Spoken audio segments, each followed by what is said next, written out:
मित्रांनो, महाराष्ट्राची परिस्थिती तुम्ही बघितली की इतर राज्यातून येणारे परप्रांतीय लोक ऑटो रिक्षाच्या व्यवसायामध्ये पहिलं प्राधान्य मिळवण्याचा प्रयत्न करत असतात, व्यवसाय करत असतात. हा व्यवसाय जर तुम्ही महाराष्ट्रामध्ये जर बघितला तो पूर्ण परप्रांतीयांनी व्यापलेला आहे.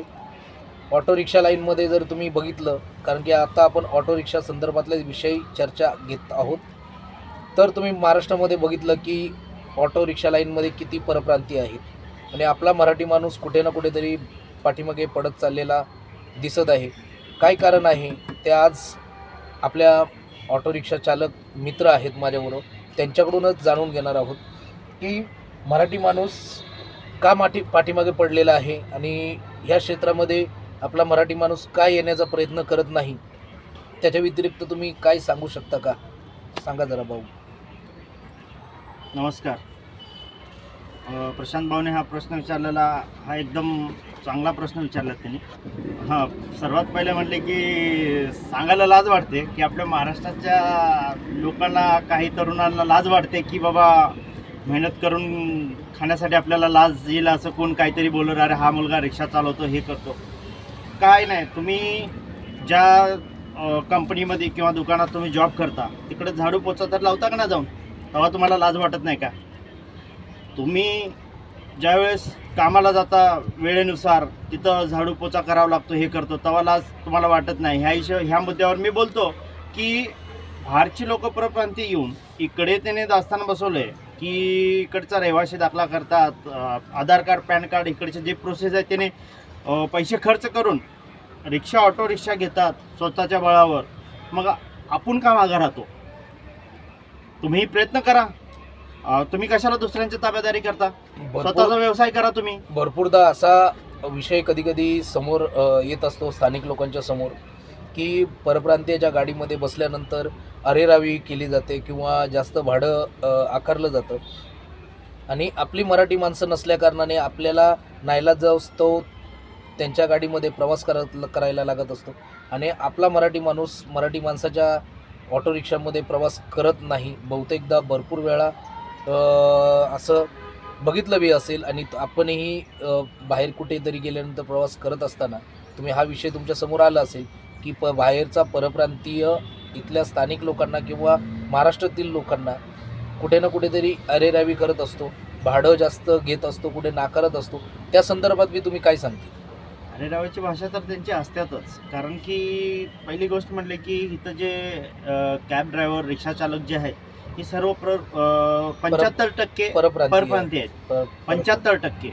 आणि जर असं बघायला बसलं की आपल्या लोकांना पण अकलेचा एक भाग नाही आहे. कारण की स्वतः तुमच्यासमोर काहीतरी एक असं शासनाने परमिट वगैरे तुम्हाला अवेलेबल करून दिलेलं आहे, त्याचा तुम्ही फायदा उचलू शकत नाही. मग काहीतरी त्यातले एजंट लोक आहेत.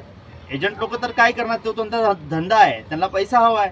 मग आपल्या लोकांनी अप्लाय करत नाही, त्यामुळं ते परप्रांतीयांना हे करून काहीतरी प्रोसेस करून त्यांना रिक्षा वगैरे परमिट वगैरे त्यांच्या नावाने करून आपली मराठी माणसं भरपूरदा विचार करत असतात की मी ह्या क्षेत्रामध्ये आल्यानंतर मला कसलीच इज्जत वगैरे राहणार नाही, कोणी किंमत देणार नाही.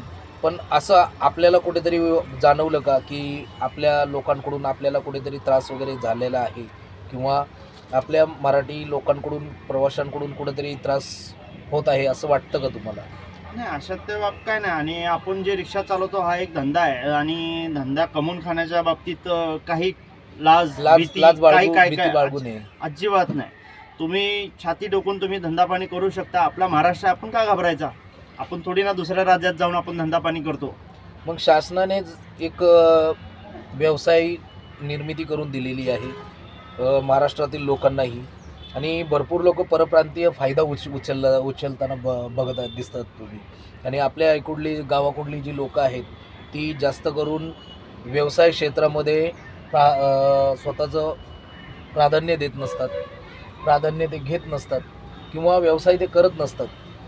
त्याच्यावरती भरपूरदा आपण सांगण्याचा प्रयत्नही करत असतो की बाबा आपल्या मराठी माणसाने आपल्या महाराष्ट्रामध्ये व्यवसाय केला पाहिजे, धंदा केला पाहिजे. कुठेतरी आपल्या लोकांची कुठे ना कुठेतरी मेजॉरिटी वाढली पाहिजे आणि अशा बाहेरच्या परप्रांतीयांपासून कुठे ना कुठेतरी आपल्या स्थानिक प्रवाशांना किंवा आई बहीण किंवा आपल्या नातेवाईकांना कुठे ना कुठेतरी आपल्याला चांगला प्रवास व्हावा ह्याच्याबद्दल बी काय तुम्ही सांगू शकता का? हा, आता जर कसं आहे माहिती आहे का, बाहेरचे परप्रांती येऊन इथं काय काय आपले म्हणजे काही चालकांबरोबर जोर जबरदस्ती करतात, दादागिरी पण करतात, काय काय वेगळा बी प्रकार घडतो, ते तुमच्या नजरेसमोर आलंच असेल, सांगण्याचे काय हे नाही. पण तुम्ही जरा विचार करा की जे सुशिक्षित बेकार जे काही वर्ग आहेत, तरुण वर्ग, त्यांनी जरा नोकरी करण्यापेक्षा तर ह्यात जरा लक्ष घालून आपला स्वतःचा एक व्यवसाय चालू होईल, ह्या हिशोबानं जर तुम्ही लक्ष दिला तर बरंच काही घडू शकतो आपल्या महाराष्ट्रात. भरपूर लोक ऑटो रिक्षाच्या जो व्यवसाय आहे त्या क्षेत्राकडे वळत नाही आणि हा बिझनेसच म्हणलं पाहिजे, कारण की आपल्याला दररोज येणारे पैसे म्हणजे ते बिझनेसच्या कॅटेगरीमध्येच आपण कुठेतरी हे गोष्टी ठेवू शकतो. आपल्या महाराष्ट्राच्या तरुणांनी जर विचार केला ह्या व्यवसाय बाबतीत तर तुम्हाला जर 100% निश्चित फायदा होईल. मी सांगतो, मी स्वतः रिक्षा ड्रायव्हर आहे. ह्या व्यवसायात जर महाराष्ट्राचा तरुण जर काळजीपूर्वक आणि लक्ष देऊन जर ह्या व्यवसायावर लक्ष देऊन काम केला तर दिवसाला तो 1000 रुपये कमवू शकतो, म्हणजे झाले महिन्याचे 30,000 रुपये. तर आपल्या मराठी माणसांनी, माझी तर आशा आहेच, यांचीही आशा आहे, आपल्या मराठी माणसांची आशा असते की मराठी ऑटो ड्रायव्हर आपल्या आजूभोवती असावेत आणि ते स्वतः व्यवस्थित चांगल्या प्रकारे 10-20 रुपये कमवले पाहिजेत दिवसाला, किंवा 1000-1200 रुपये त्यांच्याकडे इन्कम आला पाहिजे.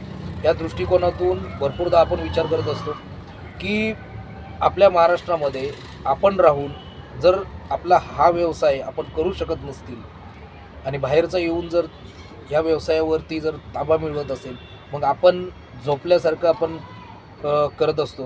तर ह्याच्या संदर्भात बी तुमच्याकडून काही प्रेक्षकांना तुम्ही सांगतील का, आपल्या महाराष्ट्रातील खास प्रेक्षकांना, जेणेकरून ह्या क्षेत्रातलं ज्याला जास्त माहिती आहे, ज्या तरुणाला माहिती नाही, त्या जाणकार किंवा कोण संघटनेचा कोण अध्यक्ष असतो त्याच्याकडे जाऊन जरा चौकशी करावी. कुठलाही काय प्रकार नाही, आपण इथला स्थायिक लोक आहेत, त्यामुळं आपल्याला काही अडचण येणार नाही डॉक्युमेंटच्या बाबतीत.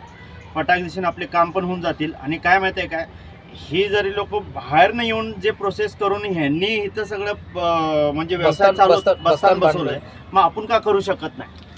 मग तेच महाराष्ट्रातील प्रत्येक जो बेरोजगार आहे त्याने ऑटो रिक्षा संदर्भात विचार 100% केला पाहिजे. आपला विचार हा महत्त्वाचा आहे आणि कधीकधी व्यवसायासंदर्भात आपण भरपूरदा विचार करत असतो की आज आपण हा व्यवसाय केला पाहिजे, तो व्यवसाय केला पाहिजे, आपण भाजीचे धंदे लावले पाहिजेत. तुम्ही आता प्रत्येक भाजी मार्केटमध्ये जावा, त्या ठिकाणी तुम्हाला प्रत्येक ठिकाणी, प्रत्येक नाक्यावरती, प्रत्येक मार्केटमध्ये 80 ते 90% तुम्हाला परप्रांतीय दिसतील आहेत. आणि आपली मराठी जर माणसं बघायला गेली तर आपल्या मराठी माणसांना त्या ठिकाणी जागासुद्धा उपलब्ध होत नाही. आपल्या महाराष्ट्रामध्ये राहून सुद्धा किती शर्मेची बाब आहे आपल्यासाठी. प्रत्येक गावातल्या, प्रत्येक शहरातल्या एक काही तरुणांनी आणि काही त्यांच्या घरच्या लोकांनी असा विचार करावा की बाबा आपल्या घरातला कोण जो व्यक्ती कामासंदर्भात इकडं तिकडं शोधत असेल, त्या व्यक्तीने हे विचार करावा आणि हे प्रयत्न करावा की बाबा आपला एक छोटा मोठा कोणताही व्यवसाय असो, पण आपला असो, हे धाडस करून त्यानं करावा आणि 100% ह्या प्रगती होईल. आणि निश्चित, आणि जर नियमबाह्य व्यवस्थित जर लक्ष वगैरे देऊन जर बचतीचा मार्ग जर अवलंब करत असतील तर 100% रिक्षा लाईनमध्ये तुम्हाला फायदाच होणार आहे. तर मित्रांनो, आपण ह्याच ठिकाणी आपला व्हिडिओ थांबूया. जर आवडला असेल तर लाईक, शेअर, सबस्क्राईब करायला विसरू नका. जय हिंद, जय महाराष्ट्र.